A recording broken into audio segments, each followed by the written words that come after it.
Design Review Board. The date is September 8, 2009. It is 6 o'clock exactly. May we have the roll call? Member Janes. Here. Member Dornbecker. Here. Member Lamborn. Here. Member Winneberg. Here. Chair Halliday. Here. All present. Adoption of the agenda. May I have a motion? Moved. Second. All in favor? Aye. Aye. Approval of minutes. We need to go through them one by one. Well, I February- could make a suggestion if everyone is in agreement to the form and content of the minutes. February through June can be approved by the 4 long-standing members of the board, with Rob abstaining, and then the last one could be approved separately. Since he wasn't, the reason I suggested that is because he wasn't present for all meetings. Right, right. But we do, there is a request that we go through them one by one, right? Okay. Sure. February 10th.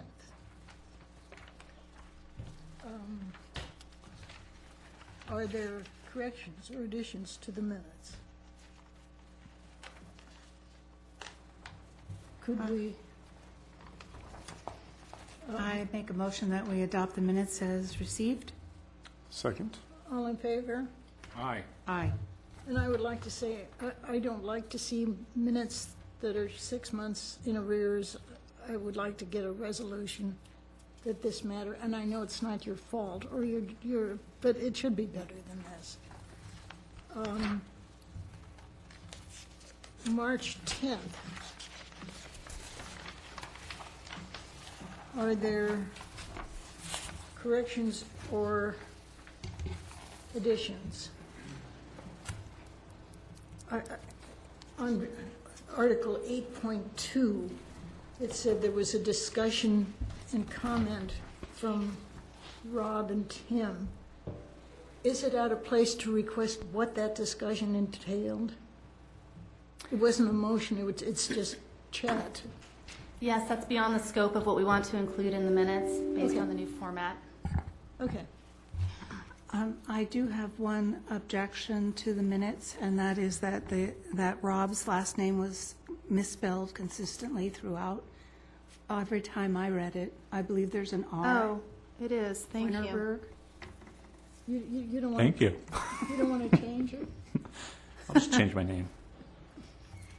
Thank you for catching that. So noted. We'll correct those. I read them all. Okay. May I have a motion for approval as corrected? I'll move to approve as corrected. Second. All in favor? Aye. Aye.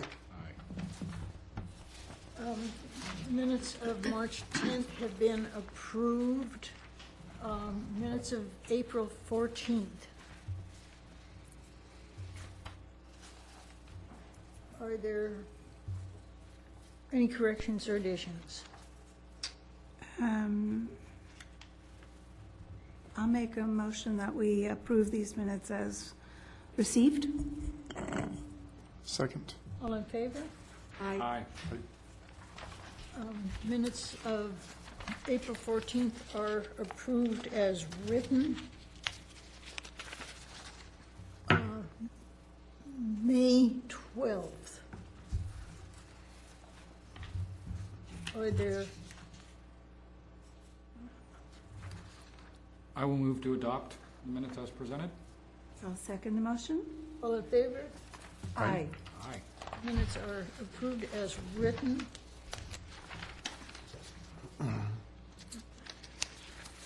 And finally, June 9th.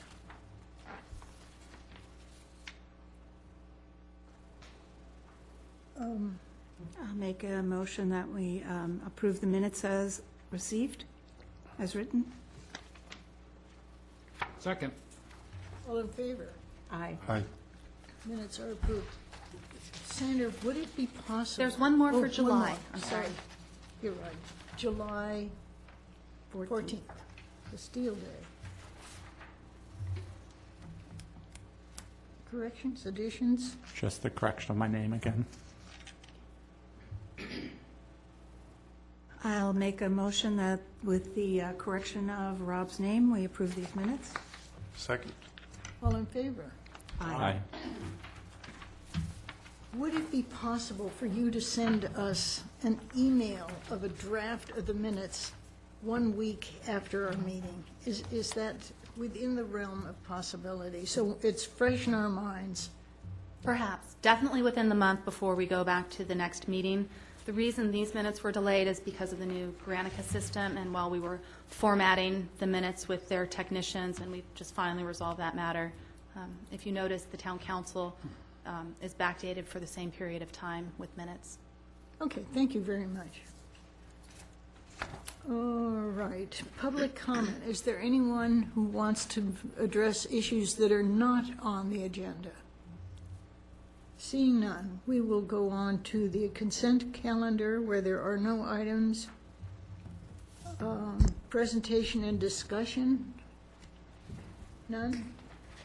Public hearing on the master sign plan, Hotel Luca, And 6774 Washington Street.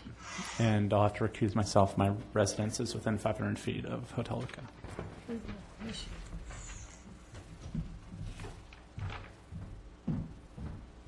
The application before you is a master sign plan for the new signs associated with Hotel Luca and Cantonetta Piero, their new restaurant. And what they are proposing are 2 wall-mounted signs for the east elevation and 1 mural, or 1 hand-painted sign for the south elevation. And the total proposed signage equals 27.7 square feet. The Hotel Luca logo sign that's proposed for the east elevation would be located on the stone tower that is at the center of the building, and these are shown behind me. It would feature individual letters that are affixed to the building and an olive branch detail in between that would be fabricated out of sign foam, copper tubing, aluminum, and sculpted foam for a portion of that. These would be set off the building by a small offset, and they would be front lit with halogen spots that are affixed to the building in front of it and directed westward to illuminate them.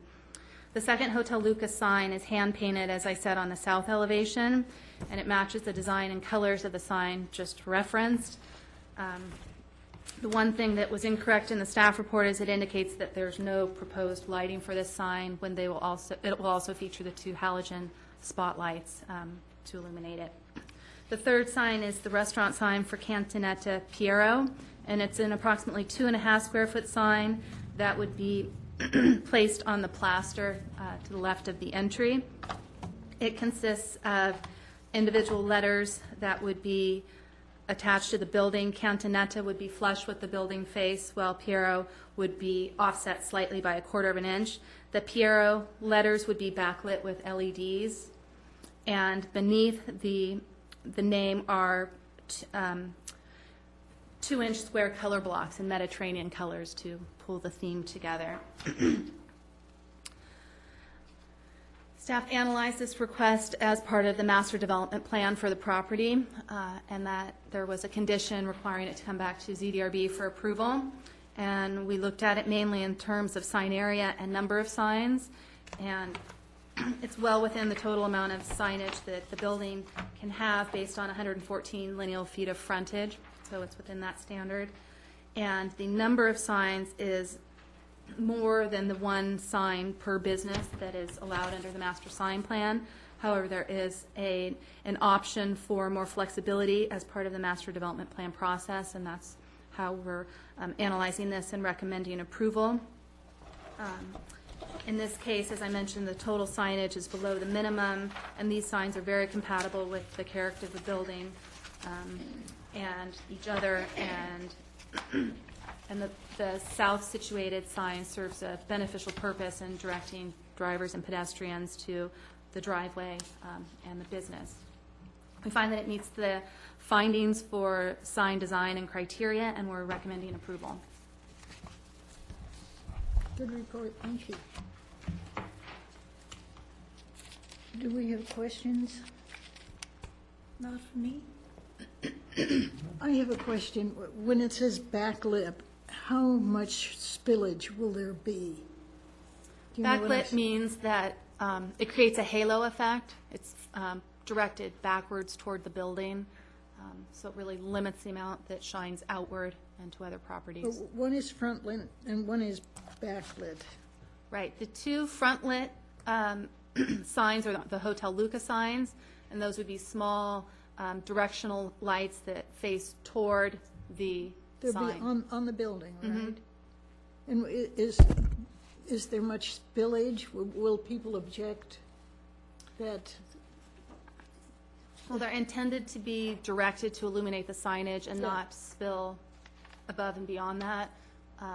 We're looking at building faces that should be able to contain that amount of light. We could condition it that they need to ensure that that light is contained. I'd like to put some sort of, we've had a lot of lighting discussion in this town over the years. And although it looks wonderful, there should be limits set. Okay.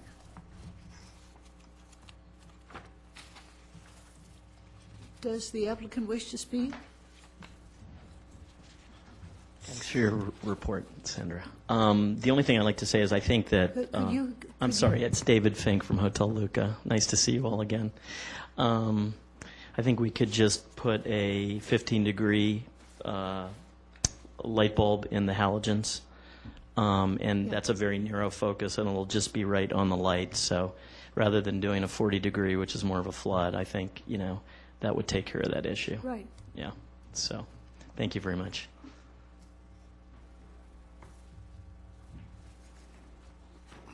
So we'll take it back to the board.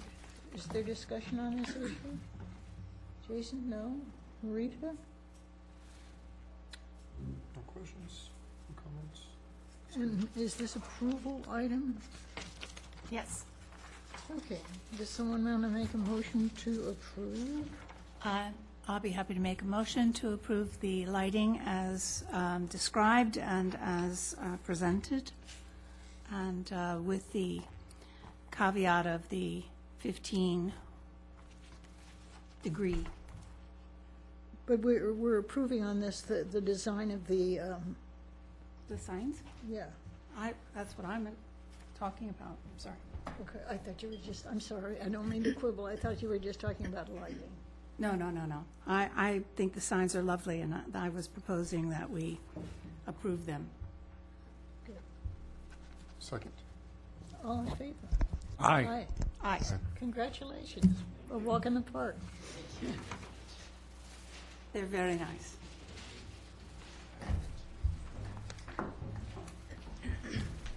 Okay. And now we go to the Yountville Inn expansion and affordable housing at 6428 to 6448 Washington Street. Let me go get member one.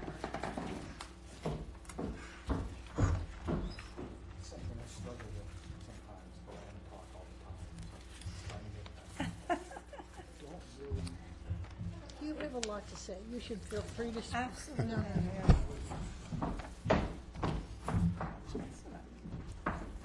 Please don't feel like you're trying to pull back in. The record should show that Rob is back. Okay. The item before you is an amendment to the master development plan for the Yountville Inn expansion and affordable housing project as it relates to the affordable housing component. And when this project was approved by council, they approved 25 housing units that are located in 3 different new buildings that would surround the old farmhouse and be on the east and west sides.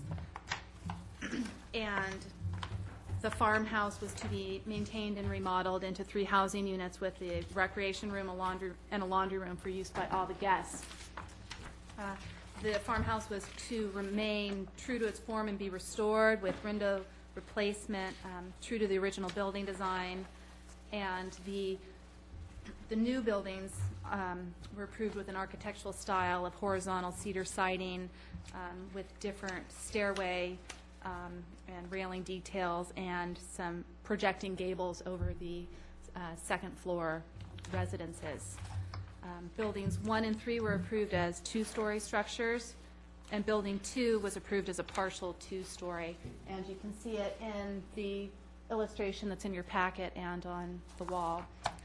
To compare it with the proposal before you now is to make that a entirely two-story building by placing a one-bedroom unit on the north end and a two-bedroom unit on the south end. These are two units that would be moved from the farmhouse and eliminated from that structure. So the design of the building is modified by these two-story elements and new projecting gables above each of the two new units, although they don't feature the same bracing and detailing shown on the center two units. And the architect explains that that's due to the new floor plan, and it doesn't accommodate the same style. The other architectural change is the bay that is proposed for the north elevation. The farmhouse would be remodeled on the ground floor due to the removal of the two units there.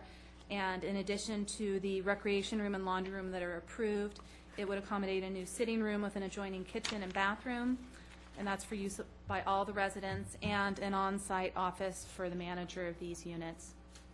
Upstairs, the studio would be modified to a one-bedroom. And the applicant had originally intended to maintain the structure and remodel it according to its need and restore it. It's since learned that it exhibits dry rot and other challenges in order to bring that building up to California building standards. So they're proposing to demolish it.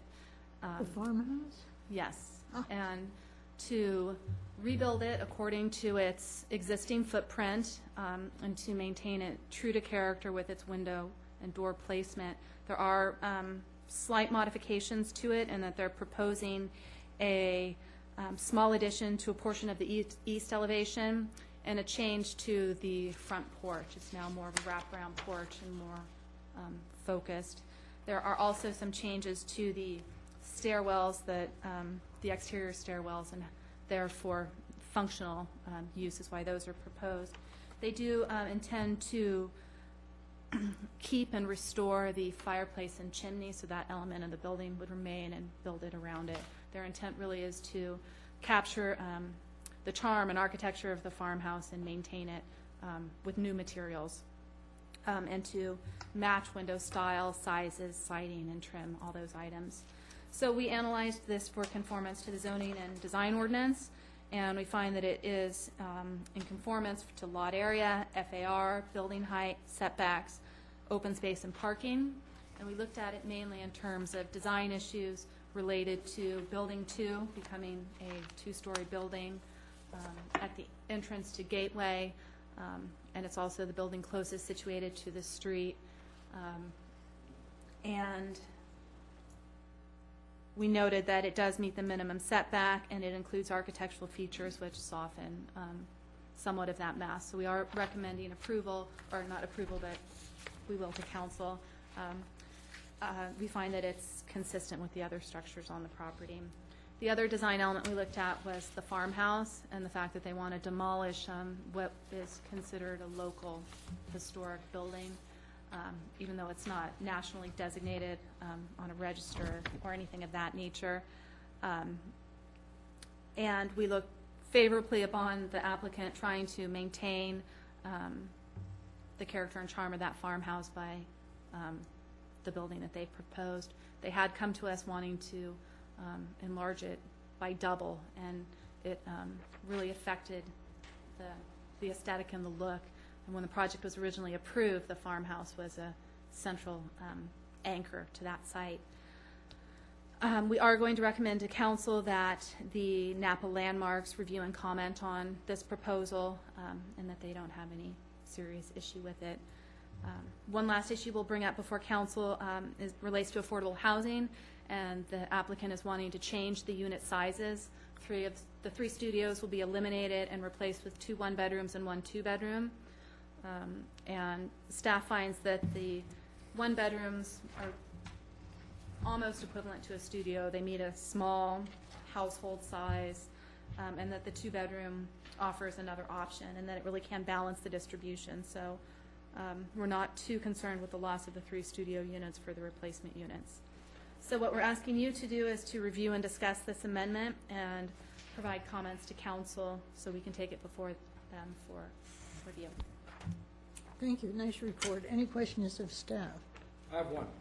Is there any independent or third-party documentation of the dry rot that renders the farmhouse too difficult to restore in situ? Well, we had our building inspector go to the property, and he notes that it exhibits a lot of problems. That's not in a written report, that's his personal opinion. Okay. I certainly have a lot of trust and faith in Rob. It might be good to have him document that. Okay. That's my only question.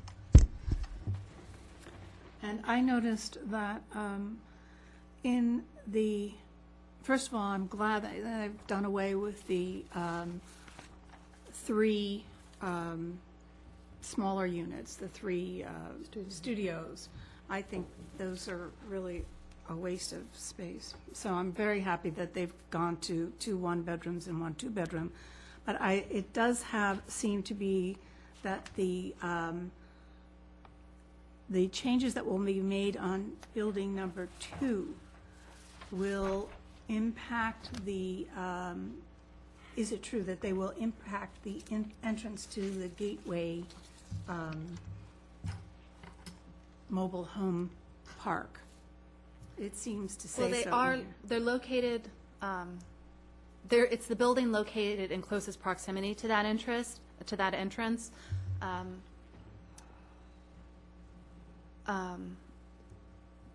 But Whether it impacts it, I guess that's something up for your discussion, whether you think a 2-story building there has a negative impact, a neutral impact. It does meet the town standards of setbacks and height, so we look at that to evaluate it in terms of how it fits in with the neighborhood. But it doesn't block any access or anything? No, it doesn't block Okay. access. It may affect views westward from that property. Or northward? I don't think northward, because they're parallel to one another on that access. Okay. Thank you. Matt? I have no questions. Rob? I have a couple of questions, and I do need to disclose that Donna Hine and I had a conversation about some of the issues here. Do those need to be enumerated, or? No. Okay.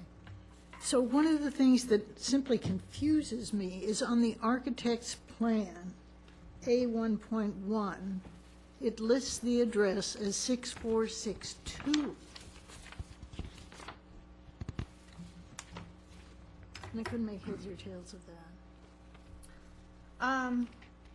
That's an incorrect address. Okay. I know that when we were processing this site as a master development plan, it started down at 6409 for the affordable housing and went up perhaps to that number, which is, I would assume, is the existing number for Yountville Inn. And that's how it was identified throughout the process. There will be an opportunity to better address the site once buildings are constructed, and to... Yeah, if you could make those corrections and give them a parcel number so people like me don't get all mixed up. Another issue was that who supervises the affordable housing on this? They will have a manager that they hire who will be present on that site. They haven't identified that person, so it's an office space to manage these units. You know, I'm concerned about the way the rebuilt farmhouse is presented. It could be trashed unless there's a manager on site. And also with building number 2 being in front, that's got to be kept clear of plastic toys and stuff. and we've had no assurance that that's in place. Could we get that? You know what I'm trying to say? Well, there will be a manager on, for the project, and we would hope that they would manage it appropriately, and they'd also have a direct interest in that their hotel is located north of it. So I think they'll have a lot of hands-on management to make sure that. Can we assure that somehow? That they be on place 30 hours a week or whatever? I don't know that we can Okay. condition it in that way. We can condition it in terms of property maintenance. Yes, that would be good. I know they don't want their place to look yucky, and they've been very, very careful. But on the other hand, things tend to change, and I'd like to get this written in stone that it will be neat and tidy. It's somewhat of a subjective standard as well. Yes, You know, it some is. toys laying around temporarily are different from things like discarded appliances or weeds that grow to a level of a nuisance, and our general municipal code addresses those latter items. Laundry hanging over the, you know, I would, whatever it is that we can to make sure. if you want to suggest that type of condition, we'll have to come up with some sort of language if there's consensus among the board.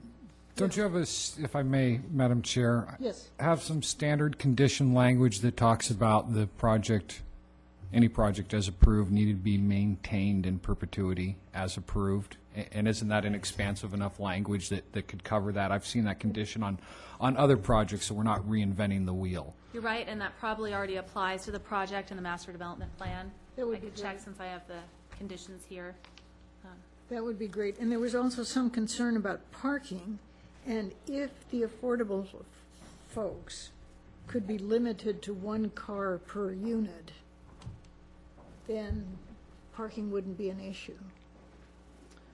Well, each unit has a minimum parking allocation of 1.5 stalls to account for themselves fine. and guests. Can they, you know, the Napa County housing folks enforced that. They had a litany. Could these people be held to the same standard? I suppose that's possible. Look into it, you know. Not everyone has only one car, and the flexibility of giving each unit, no matter what size, 1.5 stalls is supposed to account for that, for those who have more and those who have fewer. You know, So you're wanting to allow only one stall per household? One dedicated stall? I don't know that they're even numbered. yeah, and I'm not concerned about the numbers. I see that there is a parking lot. I see that the people who live in Gateway will want to avail themselves of some of that parking. I see that the bocce people will want to avail themselves of that parking when there are tournaments. And, That parking is not for those uses, it's for these residents and their how do needs. you enforce that? That's my question. It's a private property. They'd call a sheriff, perhaps, if you don't, if there's an Yeah. issue. Okay. All right. Are there folks in the, Donna, I know you want to speak to this. Donna, you're first.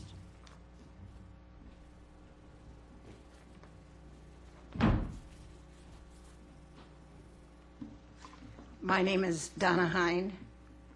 I'm a resident of Gateway Mobile Home Park. I'm also president of the Gateway Homeowners Association, and that is in the hat, that's the hat I'm wearing to speak to you tonight.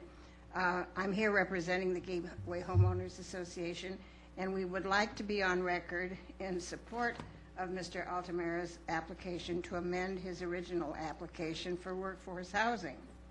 We would also like to commend him for providing additional amenities for the residents. This was written and discussed with our board members prior to knowing that the farmhouse was to be demolished.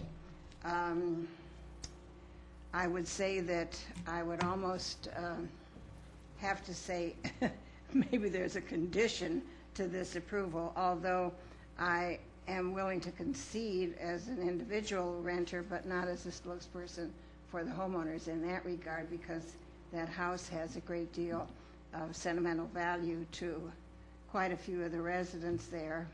I'm sure they will appreciate the condition of dry rot and the need for it to be re-examined, but I think that when this comes before the council, the request to have some official verification of dry rot and termites and whatever else would certainly be helpful and make the demolishing of the farmhouse more palatable for those people who have a deep attachment to it. I'll go on with my statement. However, we have some concerns relative to the amenities. Since the residents will likely have children, as will he be providing outdoor as well as indoor recreation. Is a pool being considered? And I know that it's not, but that's a question that we wanted to ask as to how outdoor activities were going to be provided for. Looking further down the road, we hope for a security gate that would be open during the day but closed in the evening. Some residents have expressed a desire for fencing on both sides of Hopper Creek to prevent accidents. And finally, but very important, the address, which has partially been answered here, the address of 6428 to 6448.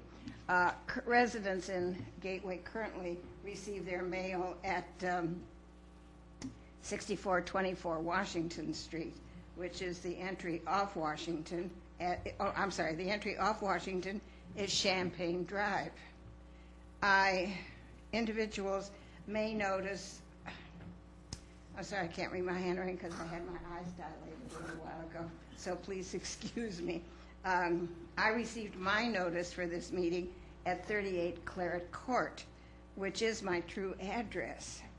Now, who and how will this be resolved, and what will be the addresses for the workforce housing? Now, Sandra has tentatively and partially answered that, but I think it needs to be addressed completely. And our other concern, of course, is parking, the bugaboo for the whole town. We are concerned about multiple cars for workforce housing residents and how they will be accommodated, hopefully not on Champaign Drive. Also, how much Champaign Drive will be affected additionally by the traffic from the new rooms and spa at the inn. Thank you for listening, and I hope that I've given you some additional things to think about.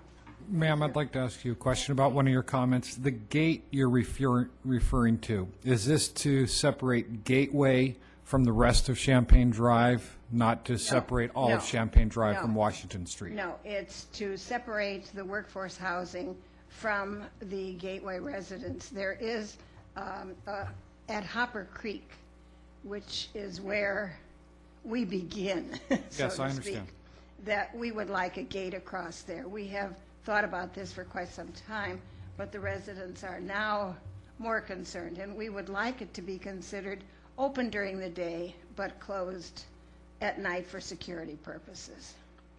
I understand. You've answered my question. Thank you. Thank you. Anybody else have a question? Thank you, Donna. I'm sorry, I do have a question. Please. So the statement was that the community as a whole is fine with that two-story building, large two-story building right there at the entrance? A large two-story building. They're increasing the size, yeah. The conversion, yes, there was not, the building is already there. If we were going to complain, it would have been before the building was erected. But the use has changed to modify with farmhouse. So, but we don't have a problem with that. It's there. And as far as traffic, because that is just over Hopper Creek, but there is sufficient space between that road off of Champagne Drive going in and out. It's a horseshoe road going in and out of the workforce housing. It's far enough away. There will be times when there will be a bottleneck early in the morning when people are leaving for work. But because we are primarily a retirement community, most people in Gateway leave at a later time. So it should not affect us that much. Where there was some question was Champagne Drive, the width of Champagne Drive, because again, the spa and the new inn also has only one entrance and exit off of Champagne Drive, even though that's a wider road. But there will be times when there will be congestion. And I believe that there is sidewalk provided for, correct? And the sidewalk should help create distance between the farmhouse and Champagne Drive also. But it's the usage of the farmhouse that, that. I'm sorry, I probably wasn't clear enough with what to build. I answered too much? No, I don't think I was clear. There's several buildings on here that are two-story. I feel like there's one building that we're calling Unit 2 that is right by the entrance, and it's being increased in several places from 1 story up to 2 stories. You're talking about the entrance off of Champagne Drive or the entrance off of Washington Street? The entrance off of Champagne Drive, right where you were talking about putting the gate, right by Hopper Creek. Yes. And the concern was that might block views, and so I didn't know if that had been discussed. How would that block views? Because they're increasing the height in some places, and that would be the western view of some. Talking about a security gate? No, we're talking about the building that's Unit 2. It's right by where you were talking the security gate was, or you want. It's already there. No, it's not. No, it's not there. I don't think the gate is Yeah. is well separate. There's the confusion. The I was gate just using won't that go as a by the locator. building that's becoming two-story. This is the existing farmhouse. Yes, This is a building that's up for modification Yes, tonight. It's yes. currently partially 1 story and partially 2 story. Yes. It's under construction. Uh-huh. yes, They would like this to be entirely 2 story. yes. Okay, That's, we're talking about the same. okay, good. Yeah. Okay, and so I just wanted to make sure that was part of the, or to know if that was part of the discussion, because that might be blocking some of the western views of residents of. Well, since home. I live right next to the gate and right next to Hopper Creek, Uh-huh. that construction has already obscured my views, but I have accepted that because I still have my other views. I no longer can look, thank God, at Highway 29 and the fire department and the golf course, and I will miss on the 4th of July the fireworks at the Veterans Home, but I think I can manage the rest of the year to live without that. Okay, I just wanted to check. Any other questions of the applicant? No, thank you. Thank you, Don. And thank you, and as far as the farmhouse, I didn't realize that that was an issue, so I would hope that those things can be clarified prior to the council meeting, because I will have to go back to my board and members and let them know that the farmhouse will be demolished. So, thank you. Thank you.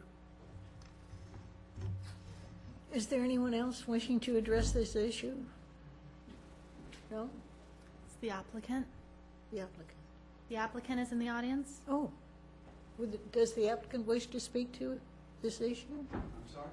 Do you want to speak to us on this? If you have any questions, I'll be happy to answer them. Good enough. Any questions? Nope. There was one comment in the report regarding an additional 307 square feet to the farmhouse. And I just want to clarify that, or 370 square feet. I just want to clarify that that included the new porch that we're adding. So there's only a net add of 42 square feet to the building itself. And then, of course, the covered porch. So just want to add that. I have a question, and perhaps you can't answer this, but the chair had a question about how many hours per week there will be someone in the office of management managing the building. Do you have any feeling for that? I would assume they'd be on board full-time, but I don't know that for a fact. Maybe Lisa does. Let me introduce myself. I'm Lisa Holt, and I'm representing Beyond Fill In for this application at this point. It's likely that there would probably be someone from, I would assume, normal working hours, like 8 to 5, something like that, from Monday through Friday in that office, because that office is there for, the use of the residents and things of that nature. And then I had one last question, and that is, are you going to post that the parking is for the tenants only at the parking lot? If that's a request, we can certainly do that. That's not a problem, because it's not for in-guests, it's not for town, it's only for the residents of the workforce housing area. So we can certainly post that. Suggestion. Yeah. That's an And that they easy. will be towed and the fees and so forth. Yeah, all that stuff. Yeah. Sure, We sure. can No, certainly do that. we can put Most that up. apartment complexes do, so it's probably a good Exactly. idea. Yeah. No, that's not Yeah, a problem. we hate to just assume that all will go well, because sometimes these things don't. Yeah, there will be times, I imagine, when people probably break the law. Well, and we all like to quibble about stuff. It's human nature. Well, we can put a sign up and that'll solve that real quickly. One of the questions that I have is the folks that live at Gateway, the mobile home folks, how will anybody know that they're there? Do you remember, Lisa, when that came up at Rancho and they felt invisible because there wasn't signage? Do you remember that? Actually, I wasn't here at that point, so I don't recall that situation. I don't know if there's been additional provisions made for signage for Gateway at this point. I can certainly review that and find out. That's not, do you know anything about, have you done I any? could respond to that. Great.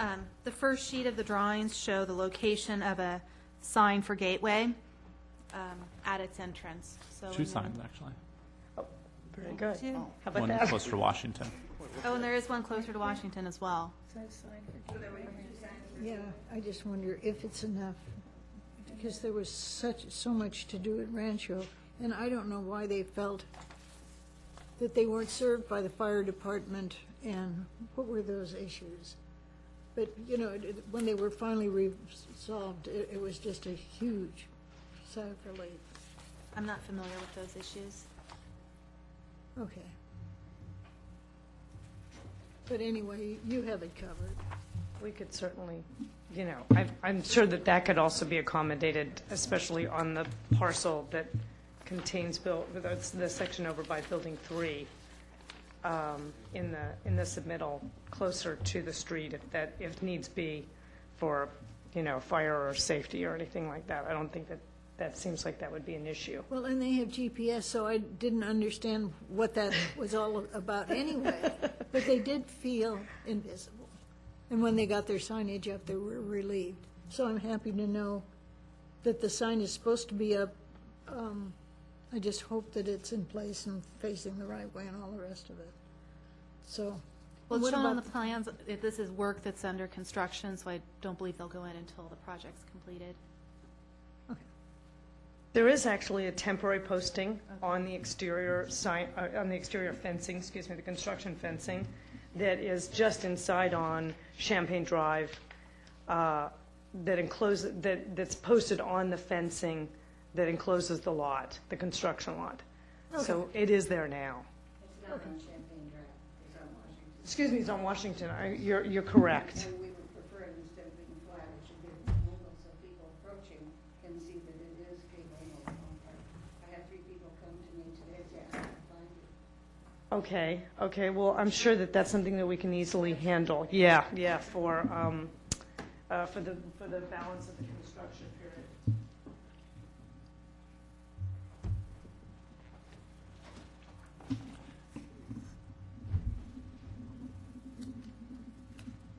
I do have one more question for you. What was the reasoning behind changing the studios to 1 and 2 bedroom homes or apartments? as opposed to maintaining studios on a different location on the site. Part of it actually had to do with realigning Building 1 to feel more like Building 2. Building 2 to feel more like the other two buildings that are there. And it actually ended up giving us a little bit more square footage. And so we said, well, let's go ahead and give that to the workforce housing assignations. So we just decided that that would be a little bit better that way.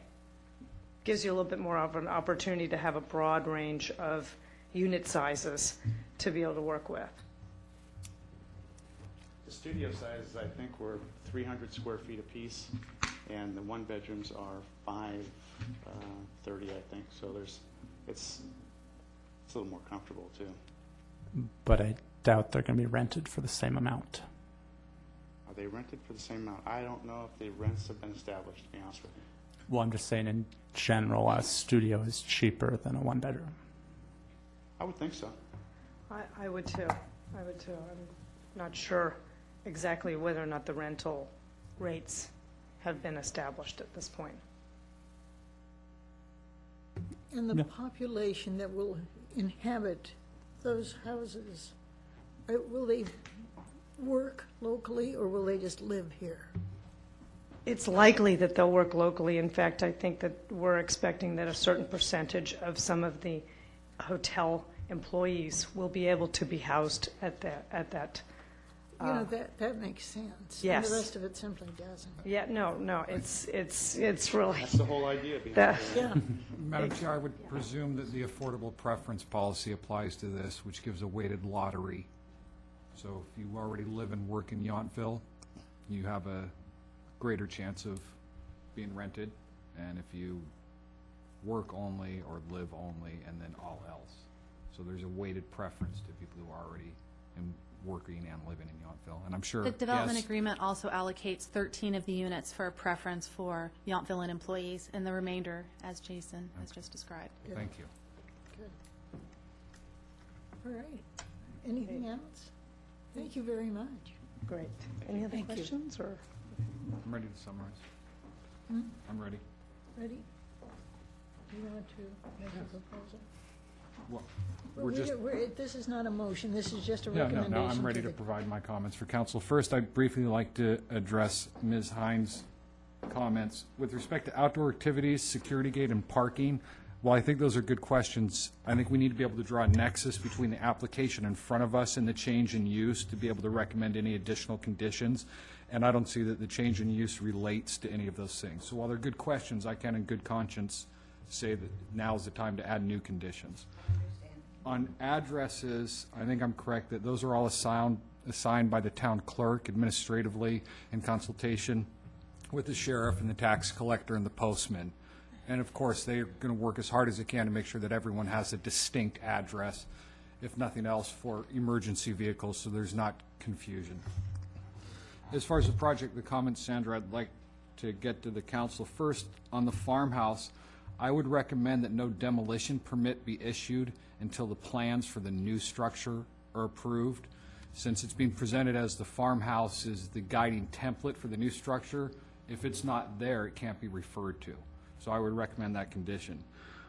Secondly, this touches on a question I had and what Ms. Hines said also, a condition that a licensed design professional such as a project architect document in writing, Rob I think brought this up as well, of the poor condition, something with a stamp on it, and then Robert Minnie, the building inspector, it seems like it would be wise for him to say he concurs with its findings. I think it's going to be very, very important for the council to strictly condition the farmhouse replacement to truly match the existing finishes. And I think it will be quite a mission for staff that they should do as well to document just what those finishes are. We understand window types are going to change slightly. They may be of a different frame material. We're not going to put in 100-year-old double hung wood windows. But I think it's really crucial, or this is a train with the information in front of us. Yes, the farmhouse is going to look similar in a year from now. Well, no, this has got fibered cement siding and it's markedly different. So I think now's the time to really grab a hold of what does matching the farmhouse mean. Take the applicant at its word that yes, we're going to match the farmhouse, but make it so that a mistake can't be made. My last comment has to do with the affordable housing change. What's difficult, I think, here is to try to get into the minds of the council, so I just want to commend one fact to their attention. In preparation of that, our affordable housing ordinance says there should be a mix of bedroom types, but it only provides two metrics beyond that: a maximum number of studios and a minimum number of 2 or more bedroom. So the project as proposed and as previously approved complies in both respects. But again, as a master development plan, while there's flexibility, how do we get back into the minds of the council as far as what they were approving? So to get to my point, I'm going to slightly disagree with you in your report where you talk about same demographics being served. I think the key difference is the income limits, which determine what rent is charged. That's a direct function of the number of bedrooms. So an affordable, or a moderate, I should say, studio, irrespective of whether 2 people or 1 people live there, we don't concern ourselves with that. A moderate studio is going to rent for about 60% of what a moderate 1-bedroom is. So we can say that a studio or a 1-bedroom is still going to be 1 person or a couple living there, but in effect, it increases the allowable rent. I'm not saying that's necessarily wrong because, again, the project complies with the standard, but since there was a DA, I commend the council's attention to realize that this is a practical matter, does mean higher rents. It may very well be that, given as we've seen, the town, to its credit, has so well provided for affordable housing for now and many, many years to come, that a change of 3 studios is not problematic. But at the risk of repeating myself, I think it should be, that decision should be made knowingly. Thanks very much. That's all I have to say. Actually, quite, thank you. Well, I agree with all of Jason Jane's provisions, and it is my own subjective opinion that studios are really not very livable, so I'm happy to see the change, but that's a personal subjective opinion. But otherwise, the one other question I have is about the gate that separates, that would separate Gateway, and whose responsibility putting a gate there at Hopper Creek would be. I don't know the answer to that. I'm just asking the question. Well, it's not approved as part of this project. It would determine on which property it lies and who directs it. And if it's on the east side of the creek on Gateway property, my assumption would be it Would be is at their expense. responsibility and expense. Thank you.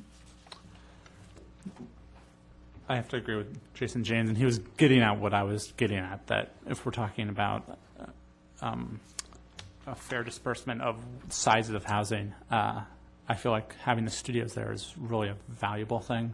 And I know that there's, for many years living in a studio, a sizable difference in rent, and that's what I was trying to get at, is that if we are talking about reducing those to 1 bedrooms and 2 bedrooms, that is going to be a big change on low income, and especially in this time of economic need where people are downsizing. I think it's valuable to maintain those. I do agree, though, that that's not necessarily in what the ordinances say, but I do want to bring that to notice of the council. And the rest of it, I think, looks fine. I mean, if the members of the community there are okay with that western view being obstructed, then I don't see anything else wrong.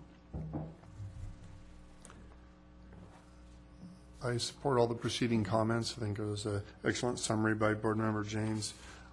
Just to revisit the design, just in terms of the changes that are happening, I'm a little uncomfortable with the stairway, the steps going up. This would be towards the north of the unit, going up to the 2nd level.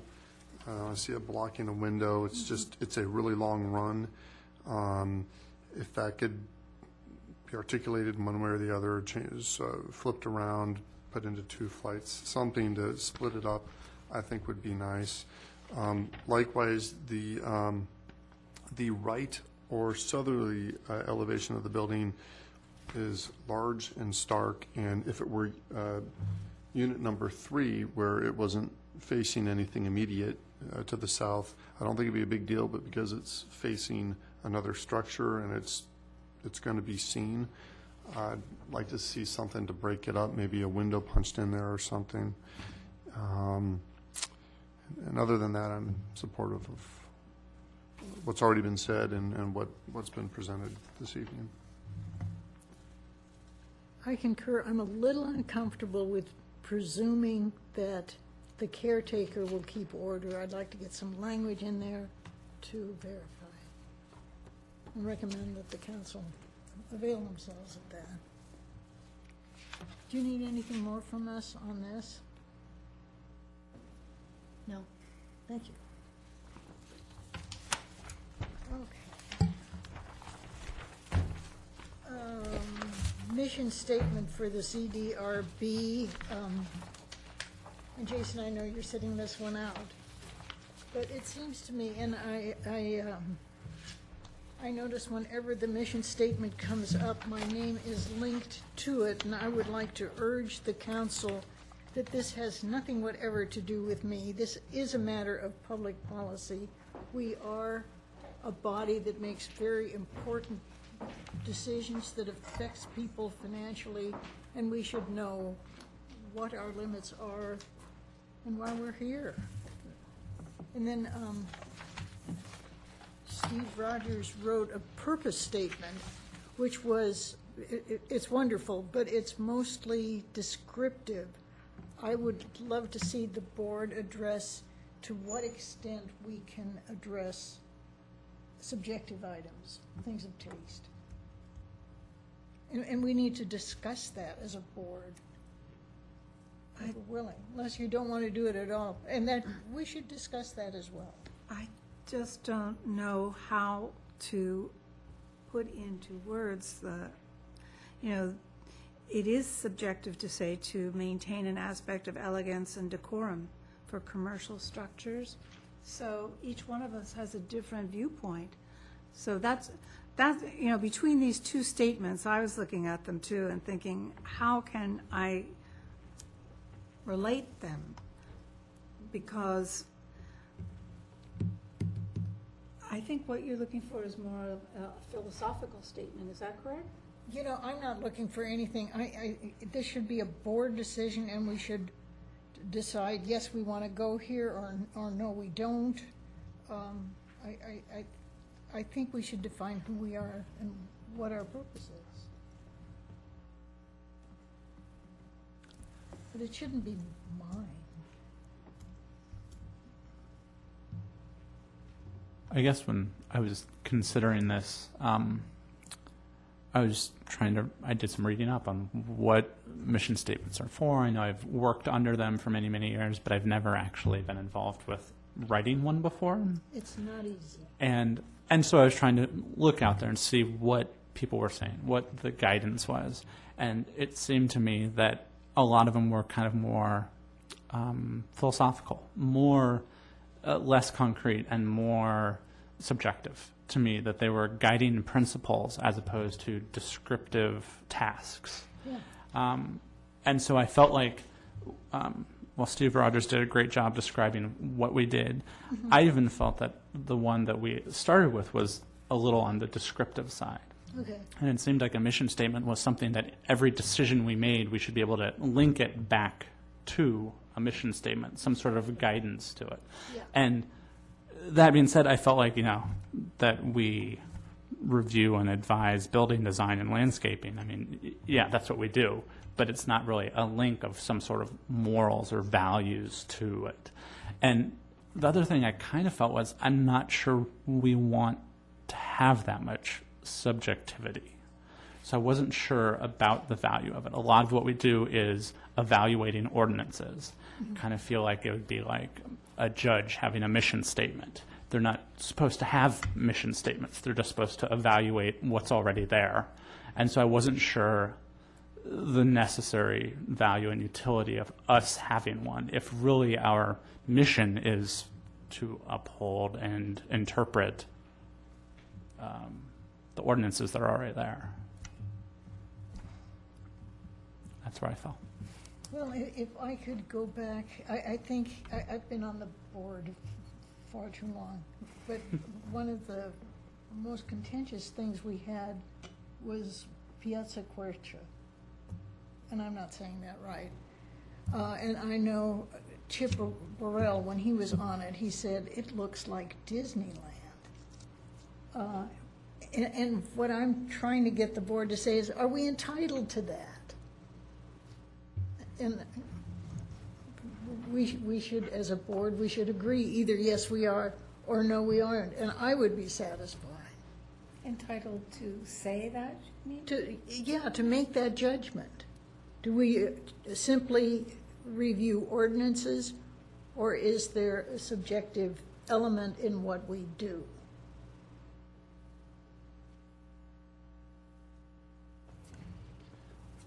Some of that I feel is even maybe a bigger question, like you're saying, than a mission statement. I feel like this is brought up also a little bit by City Council as to, are we going to vote on things? Are we going to have decisions made? And I feel like those are larger topics than just finding the wordage for a mission statement.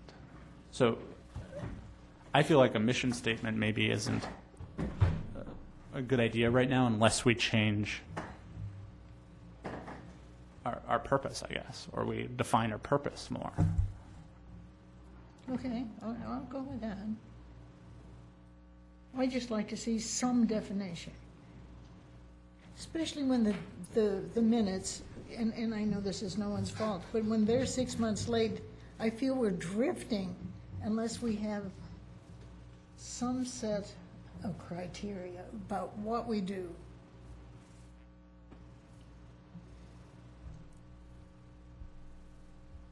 Well, the criteria is that we have to uphold the ordinances, and we have to make judgments based on those ordinances. But the staff does that for us.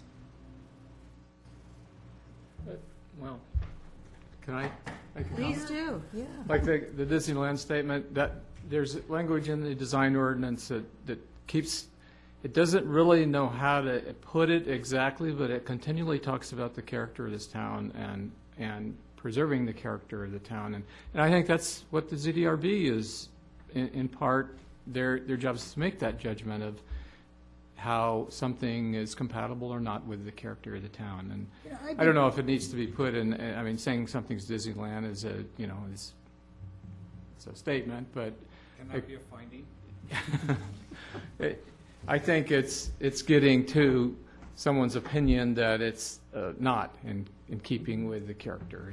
You know, I'd be perfectly happy with that, Bob. That would nail it down for me.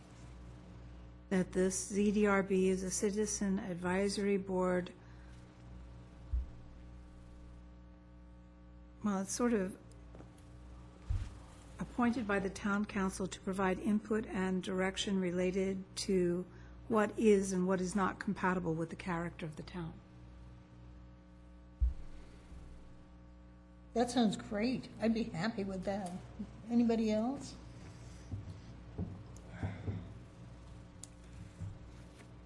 Yeah, I don't know where it fits in. I'm still not 100% comfortable with having a mission statement. Okay. But if there's something, as we're revising zoning ordinance or something, and we want to include a definition, that if it's not already there, or an amended definition of the purpose of the ZDRB, something to that effect, then I'd be supportive of reviewing that material and adding to it and trying to clarify what exactly we're doing and Bob, you're so close. Could you Well- could you write it in stone and present it to us next month? I hesitate to write one because I think people's ideas of what a mission statement is vary person to person, and I see it as kind of a more overarching umbrella purpose statement of what the board hopes to achieve in their doing their work, as opposed to start naming things that they do. and processes that they do. And I'm maybe the worst at coming up with a real pithy, kind of a statement that sums all of that up. But I was more responding to the idea of is it okay to make Disneyland statements? And elsewhere I've heard Carmel statements, and that's the bad example somehow. And and I think it's appropriate by whatever comparisons anyone on the board wants to make as to that point I made earlier about how compatible something is with our character here, and reflects that or not, or looks like somewhere else. Now, whether that's the mission statement, I have my doubts whether that's exactly it. So. Enforce ordinances and set standards, that's what I'm hearing. Yeah. And the purpose of the mission, backing way up to who reads this and what they're getting out of it and deriving from it, it's to just have one and To define what it is we do, why we exist, and what it is we expect to do. And enforce ordinances and define standards. Do you have trouble with that? I don't know that we can define standards. We can, I think we can strive to implement the ordinances that are in effect, in an effort to maintain town character and ensure that development is in keeping with that sort of thing. That sounds good to me. How does that sound to you? Well, it sounds incomplete, but it's a good bite. I feel like the difference I would put on the difference between a purpose or some descriptor of what we do and a mission statement would be, instead of what we do, how we do it. And I feel like that would be more the mission statement. Do we do it with respect and kind of how we make our decisions as opposed to what decisions we make? Seems to me more the value and character of a mission statement. That makes sense. So, and that changes completely. I mean, I don't feel like either of these. A little bit more endeavor to encourage, maintain respect, maintain an aspect of elegance and decorum. That seems more of like a how we interpret the ordinances. And that's what, to me, seems more like a mission statement. And I still have to agree, I'm not sure it's the right tool for this board. I think more of a purpose, and I kind of assumed that there was some sort of descriptor of what this board is in the documents. Is there? The zoning ordinance defines what the ZDRB is, and it's further spelled out the activities you do and what your responsibility is in the discretionary sections of the code that describe use permit and variance and what your role is in each of those different applications. And then indirectly, in the design ordinance, kind of marbled throughout it, it discusses the character of the town, and that's kind of a template you would be putting on development as you review it. But there's plenty of language in there about how design would be evaluated as being appropriate for the town. And it doesn't exclude anything, but it does kind of get at things like simple designs of buildings and earth tone colors, and they want pitch roofs, and all of these elements kind of converge on a certain design, but it doesn't define it exactly. And it seems as though more lately they have been getting away from some of that in the sense of the type of newer architecture that's been approved and seen as good. So, but not necessarily out of keeping with the town in the way it's developing. Renata, setting aside for a moment my previously stated opinions, tell me what you think of this. Our purpose is to preserve and enhance the natural beauty of the land and of the man-made environment and the enjoyment thereof, or to maintain and improve the qualities and relationships between individual buildings, structures, and physical developments which contribute to the amenities and attractiveness of the town or its neighborhoods, to prevent the dissipation of beauty, amenity, and usefulness. It sounds wonderful to me. Those are all definitions of our purpose and application that we already have. So so these are all things we're already told, these Yeah, are but already it's- purposes we're being given. You know, I'm hearing two things. I'm hearing it's already in place. I personally would like to see just that, a short condensation of our mission, or we can just let it go. Do you want to vote on that? Wait, can I make a suggestion? Sure.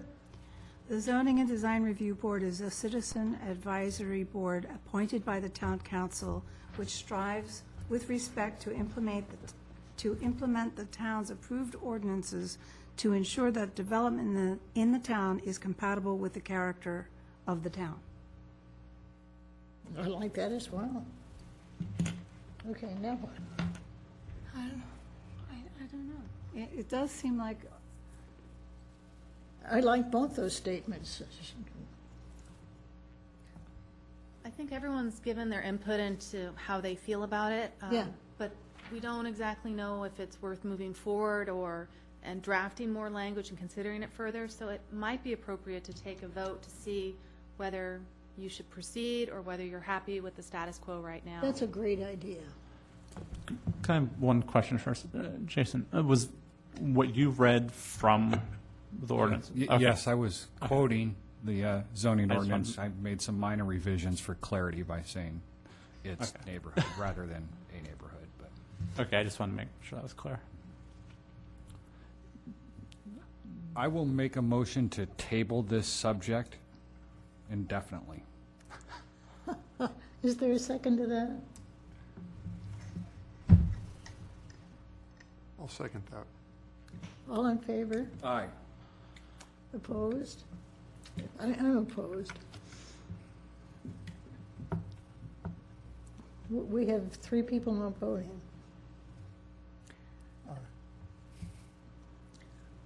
It's just you and I voting. no, not just. Well, then we should step outside and settle Just agreed with, just agreed.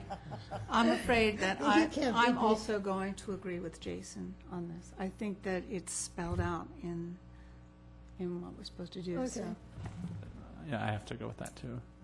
And I you- vote with the motion. And you have already. All right, we'll let it go. Thank you for your time on this. I appreciate it. That's all right. Okay, so we come to the election.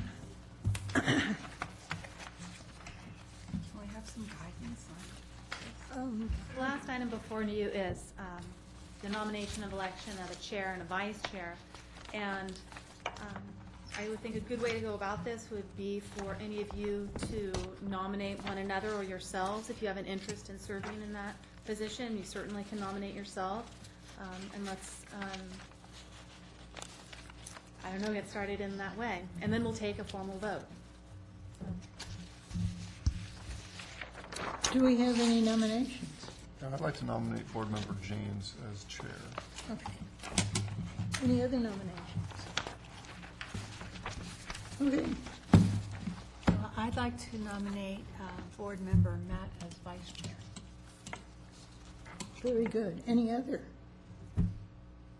Can I close the nominations? Do you wish to continue, Renata? I don't mind continuing, but it's certainly not anything I need to do. I was told traditionally the oldest person serving should be the chair, but I've not seen that done anywhere else. Rick mentioned that at one time. I think that's how I got here.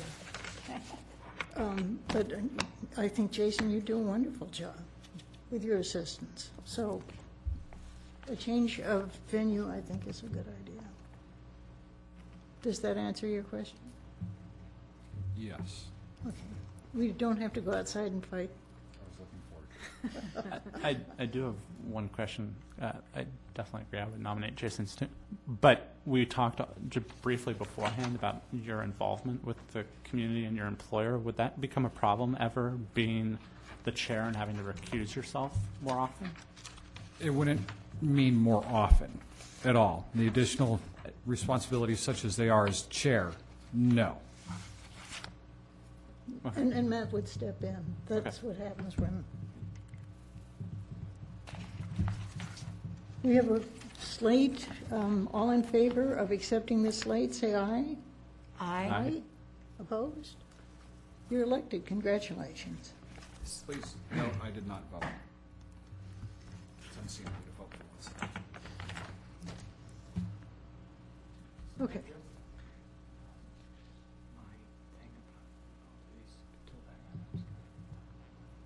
Yes. We're in the item under staff and board reports. It's your turn. And Director Tiernan would like to speak. The council has taken up the issue, they call it the tool bag discussion, or tool bag items, and it's a list of zoning issues, and it came to the ZDRB a couple of months ago, actually. And they prioritized them into high, medium, low, and there's about 5 or 6 in each one, in each category. And they even added one, too, that involves the ZDRB, about formalizing your recommendations. And it kind of loops back to what we were just touching on in that mission statement, where are you just implementing existing ordinances, or to what extent do you feel you would like to or be responsible for the formation or discussion of new changes or amending existing ordinances or new ordinances. And anyway, that's what this is about, is amending a lot of the ordinances we have. Now, these 3 categories, they want to handle the more complex ones that they put in the high category in workshops, or they'll have a workshop. And they'll probably be, have the workshop and get some community input, and then develop the direction on it. And then down at the other end, the low, they saw those as the pathway is pretty clear. As in many cases, they saw that staff knew exactly what needed to be done, and it was just complications with the language in some cases in the ordinance, and just to come right back to them with corrected language. And and those are frequently chronic problems where they just are aggravating because the language isn't clear, and to just make it clearer. So we took one of those back to them recently, and it had to do with fences and how extensions to fences that typically they want to go, typical situation, 6-foot fence, and neighbors over time, and more frequently lately with houses being rebuilt and reconstructed in Old Town, they are preferring a 2-foot extension, that lattice on top. And those have been allowed administratively with the consent of adjoining property owners. And that was something, while that was an administrative call, staff wanted to have an endorsement and have it in the ordinance that was what we're doing, and let people know that. Well, we took that to them, and they discussed it, and they essentially agreed, and with a couple of little changes. They wanted some definitions for fences and walls, and they wanted kind of a 2-step process where the ones that are agreed by both neighbors sail through, they're done. The ones where there is not agreement, they get put on a 30-day period that they can appeal, the neighbor can appeal the decision. It's like these notice of pending actions. So that's just an example, and there's others. And what I'm asking here, to me, looking down the list, there are some that I would say would be of value to have the ZDRB have a look and do a recommendation to council, and others maybe not so, particularly the ones that are probably more clear-cut. And I think what I'm asking is, as a board, is the ZDRB preferring to be referred the ones that are relevant to what you do, or you want to see them all and make recommendations to council, or do you have a preferred way you'd like to work on these, if at all? And just to name the high list was floor area ratio, FAR, and associated with that is usable open space. The residential scale, commercial, and the types of uses that are allowed in there, and the issue that keeps recurring regarding there's language about businesses that rely principally on visitors are not allowed. There's no metric for determining what that is, and then there's even the point of view that there isn't a business in town that doesn't rely on visitors, and so there's that whole discussion. So that's another one. Land use is permitted in the Old Town zoning district with a use permit. That goes back to the Ginny application when they came in for a duplex, and that was a use permit, and that was news to a number of people that you can do other than single-family residential in Old Town with a use permit.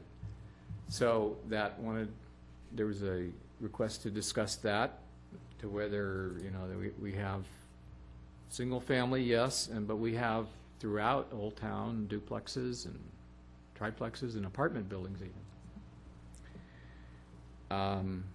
And then the one about that they added, the ZDRB review and comments and formalization of recommendations. When you make comments to them, I think they are asking that those comments be almost voted on to and arrive at some kind of consensus, and we can probably add other comments. I'm not sure exactly how they want it, but I think they are preferring some board recommendation that is coming out of the board on these items, rather than right now. They've kind of broken down into individual comments that we list all your comments and pass them on to the council, and it's hard to sometimes get consensus it's out of a board on certain things. So anyway, that's what that one's about. And then the medium list has to do with findings, and I think that's more of a staff thing. We have findings for design review, have findings for use permits and variances and subdivisions, and subdivisions are by state law, but the other ones tend to be repetitive, and we want to get a tight, consolidated list of findings that are kind of universal across the board and are all achieving the same thing. And that's, I think, for staff to come up with that. Miscellaneous signs, these include these open signs you see, that now they want to talk about these. The proliferation is A-frames that they're kind of the nice A-frames made out of barrel staves and everything, but they're technically illegal. Menu signs.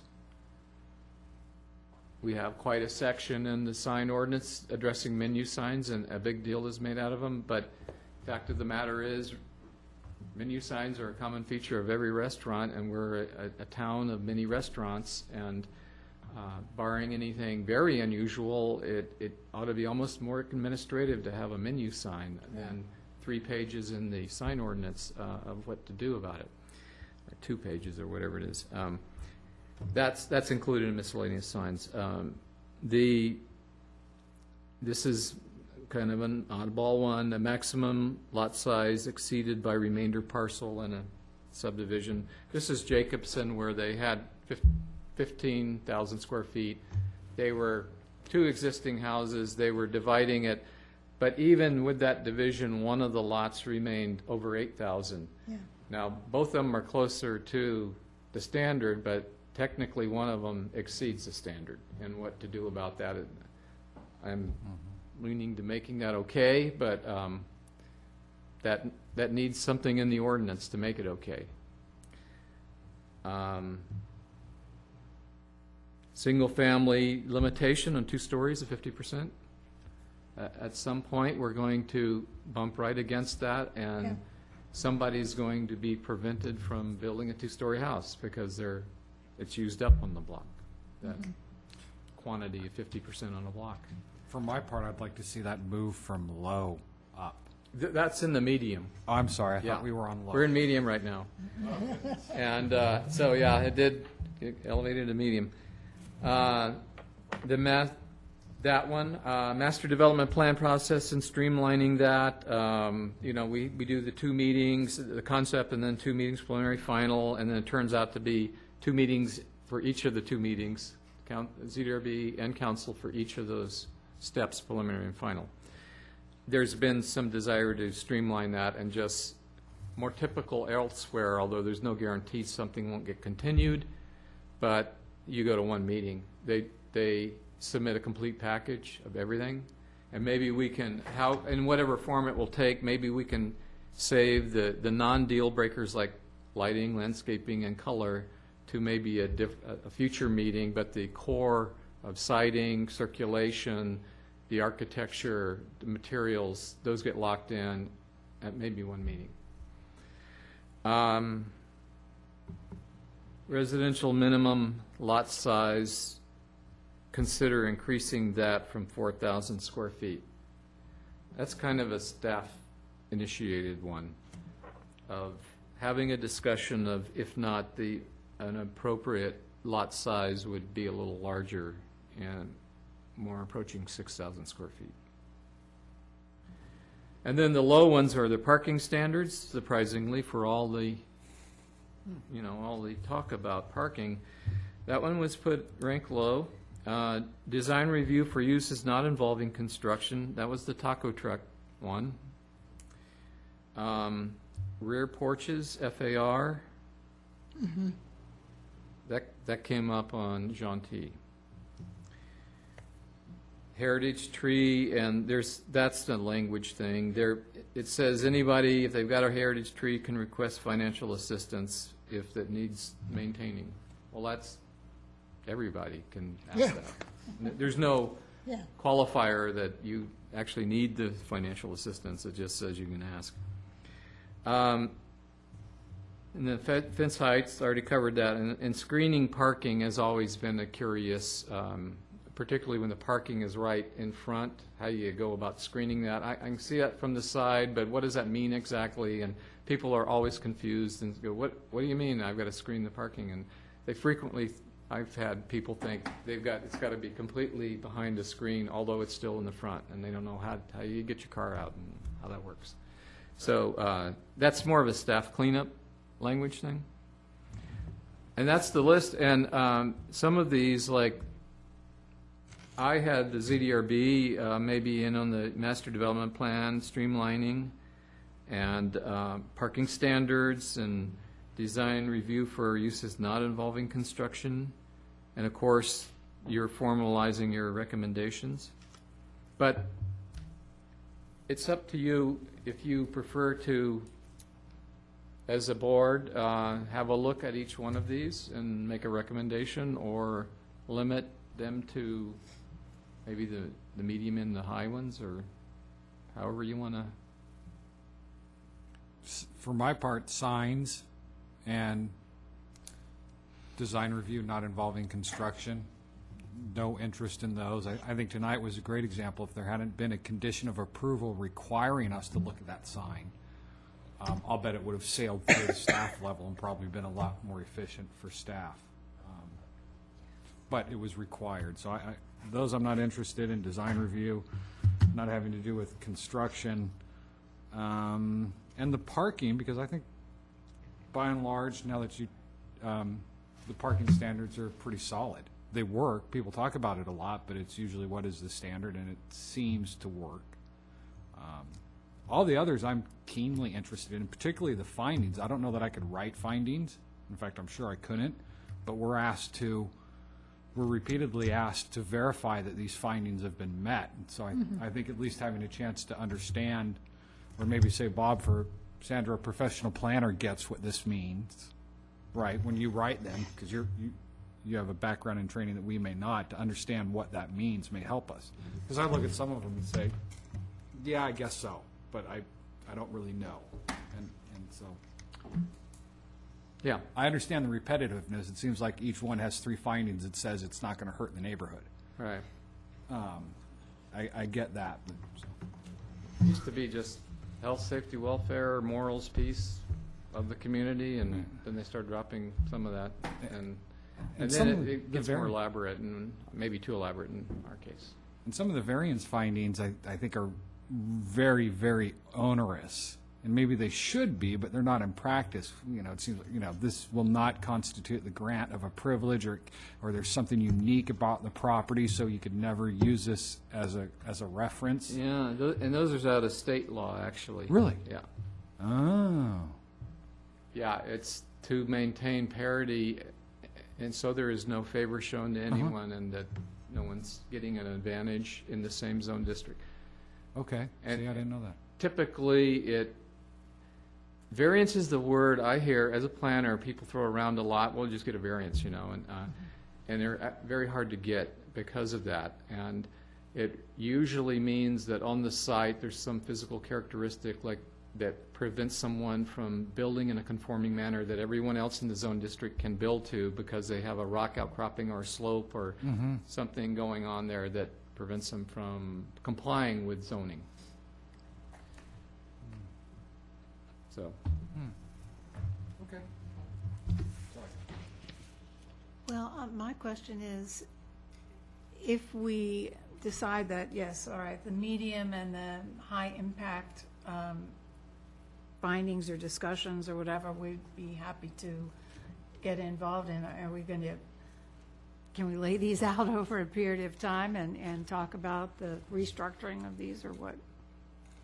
yes, I probably should have. What I'm working on is a kind of a work plan of how we're going to go about doing this, and that's why I'm asking at this point. And I think it's envisioned that this isn't going to be all done at one big meeting. This is going to occur over months, and particularly, you know, some of these discussions, we've already had discussions at council level about the RSC uses and what's appropriate there, and there's various opinions of, and so that could happen itself over a couple of meetings, 2 or 3 meetings. So yeah, it's going to be over a period of months, and I'm trying to bring the small stuff to the council, the so-called easy ones that they can act on right away, and move those along, and then on a separate track do the bigger ones and more complex ones. So yeah, it will be happening over time. Is there some sort of formality that we need to go through to say, all right, well then, we will comply with the council's request that we vote on those recommendations that we make? Is there something formal that we need to do that, or?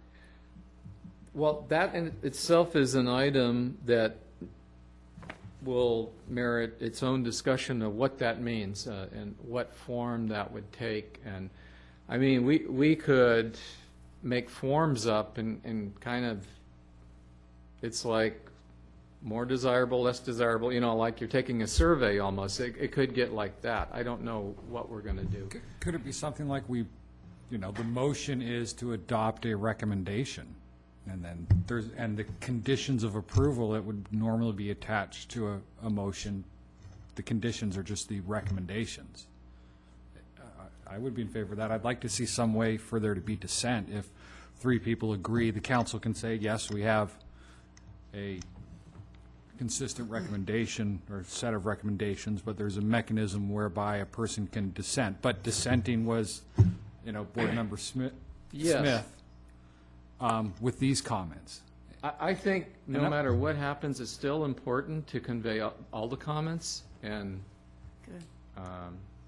the dissenting comments as well. And even though they're outside the consensus, and maybe there's times no consensus can be reached, and that needs to be communicated. And maybe that means something itself. It seems to me mean, this would kind of be consistent with what we do. It wouldn't require a wholesale sort of reset of our minds. You know, is there a motion for a recommendation?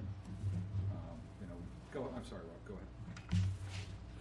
And I totally agree with what you guys are, the discussion, but what you're actually asking tonight is if we want to have that discussion in the future, right?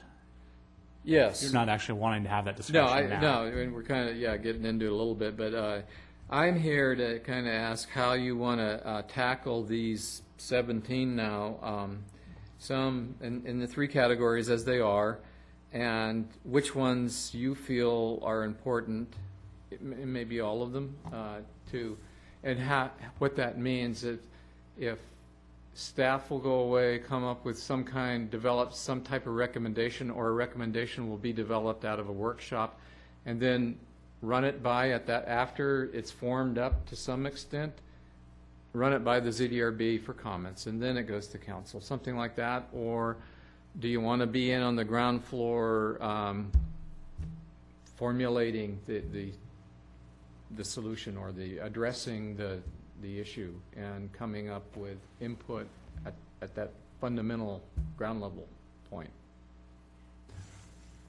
And we've talked about, right, the city council talked about doing the actually, whatever you want to call them, forums, or Yes. for just the high, right?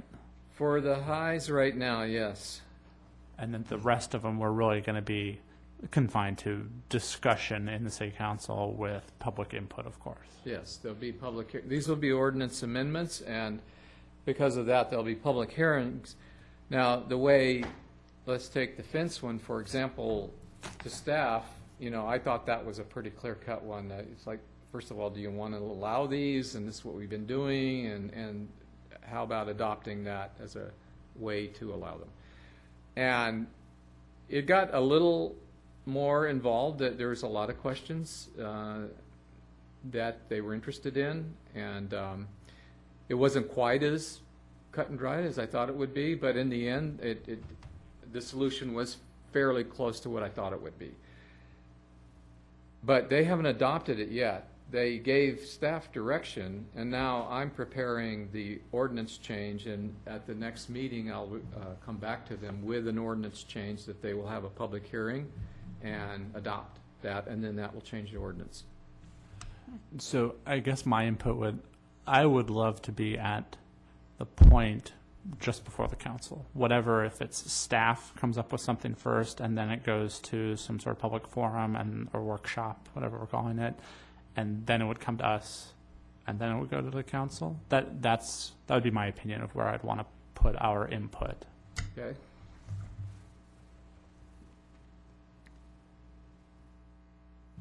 Matt, where are you?